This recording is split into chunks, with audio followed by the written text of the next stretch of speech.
बाक्सा जिल्लानि मोनसे गोख्रों दखरा आफाद बागानपारा दखरा दुलाराय बर' फरायसा आफाद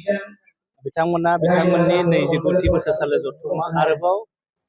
बागानपारा गुदि बर' थुनलाइ आफादनि 22थि बोसोरारि जथुम्मा बिथांमोना जथायै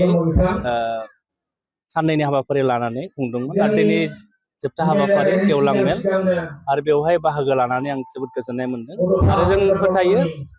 दुलाराय बर' फरायसा आफादा जोनोम जानायनिफ्रायनो 2022 मायथाइसिम 1967नि 15 फेब्रुवारिनिफ्राय लानानै 2022 मायथाइसिम जों 57 इयार्स जाबाय आरो बे 57 आबुं बोसोराव दुलाराय बर' फरायसा आफादा बर' हारि सिनायथि रैखाथि आरो थामोनथायनि थाखाय जों जिखिनि खामानि मावदों गासै बर' हारिनि जौगानायनि थाखाय जों खामानि मावदों आरो बेफोरखौनो जोंहा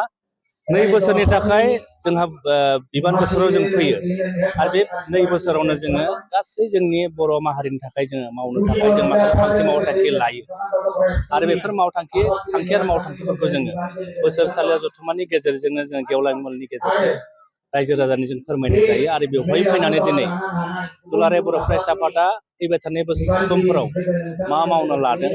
आरो बे मावनायाव दुलाराय बर' फरायसा आफादनि रायजो राजाफ्रा बोरै जोंनो हेफाजाब होनांगौ बेफोर बाथ्राखौनो जों दिनै फोरमायलायनाय जादों आरो रायजो राजा बिथांमोनखौ लोगो मोननानै जोबोद गोजोननाय मोनदों।